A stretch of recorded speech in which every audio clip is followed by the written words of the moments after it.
principles is Habaragani, which is Swahili, which means what is the news of the day.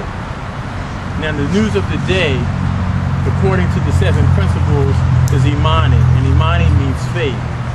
The Nguzo Saba are 7 different days of the 7 different principles that are used to extol the community, to strengthen family ties, to work to and establish ties, to work together, to do business together, and to establish strong family and community relationships.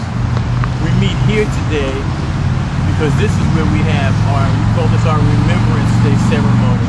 And we call this Remembrance Day ceremony because on this land that we're standing on, initially they were getting ready to build the fire station right here. And when they started building the fire station, they found the body. Then they moved over and they found another until they found over 100 different bodies, and then they found out that this was the actual slave cemetery to the McLeod plantation that is over there.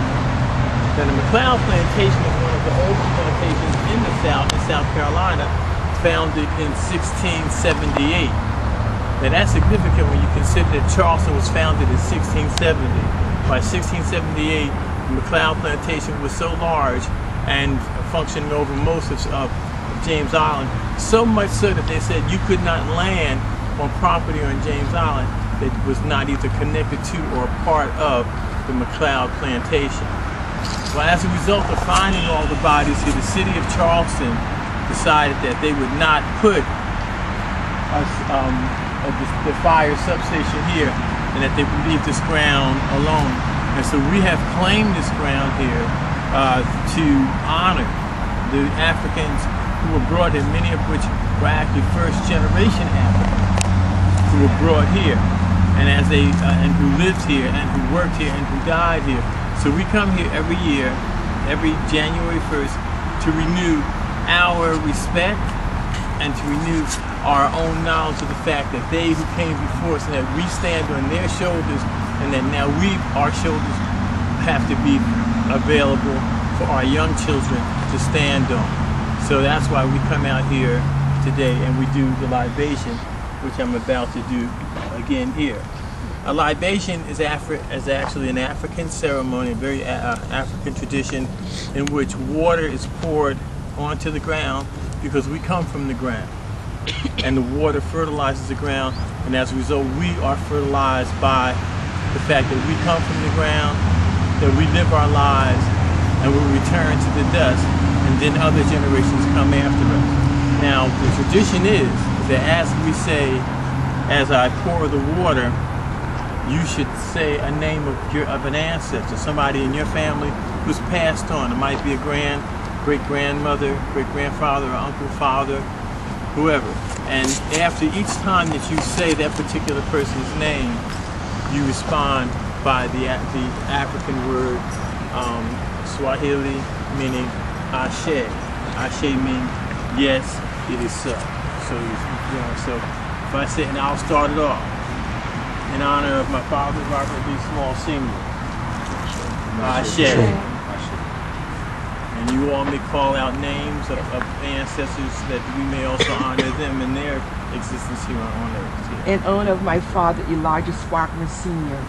Ashe. In honor of my father, Yamashi Frazier, my mother, Mary Young Frazier. Ashe. Ashe. In honor of my mother, Martha Smalls. Ashe. Ashe. In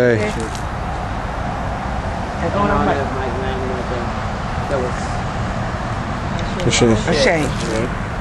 In honor of my daughter, Nikita Nesbitt. Ashe. Ashe. In honor of my uncle, Willis Christian. Ashe. Ashe. Ashe. In honor of my grandmother, Ruth Small. Ashe. And then in honor of all those mentioned and non-mentioned who came before us, and because of their sacrifice and their ability to come across on the slave ships, their abilities to survive working in the slave conditions, we say Ashe, Ashe, Ashe, Ashe, Ashe, Ashe, Ashe, Ashe. Ashe. Okay. Now, once we finish here, what we do is we're going to take a little short walk across the street here to the McLeod Plantation, and we're going to point out some of the different parts, point to them. And the plantation is actually closed to the public, but they allow us to come over every year, and we just kind of walk through and whatnot. We cannot go in the buildings are secured and whatnot, but there's a lot of history in these buildings here that pertain not only to the existence of the plantation, but to the Civil War. Yeah, this was at one time, the building that we'll see here was a Confederate hospital. It was also a place where members of the 54th Regiment, some of you may be familiar with the 54th Regiment from the movie Glory. Well, some members of the 54th Regiment hid up in the attic as they hid from some Confederate patrols that were patrolling the James Island area at some point in time. Also, that same building at one time was what we call the Freedmen's Bureau. At the end of the Civil War, when many of the freed Africans came back and were still in the area, they would go there to get their 40 acres of mule. That's how much of James Island, Johns Island, Guatemala Island, those islands, they were predominantly black and predominantly agrarian meaning that that's where they farmed. And we have to understand that when they brought our people over here, a lot of people have a misconception that they brought us over here for labor. Labor was the byproduct. The real reason that they brought many of the Africans over here was for our knowledge, our technology, particularly in the cultivation of rice. So when rice grew here, and when it was brought here in the late 1600s, I think some people say around 1690, it was an experiment. Well, the strange thing was that the rice didn't only grow here. It grew, you heard of long grain rice? Long grain rice originated right here in the Low Country. They think so because of the soil and whatnot. But as it became a cash crop, the problem was who knew how to grow the rice? They did know that for centuries along the western coast of Africa, many of the African tribes there and villages grew rice for subsistence. And so that became the prime target of the Africans who were brought to the Low Country, those who knew how to cultivate rice. Not only did they learn how to cultivate the rice, they also were able to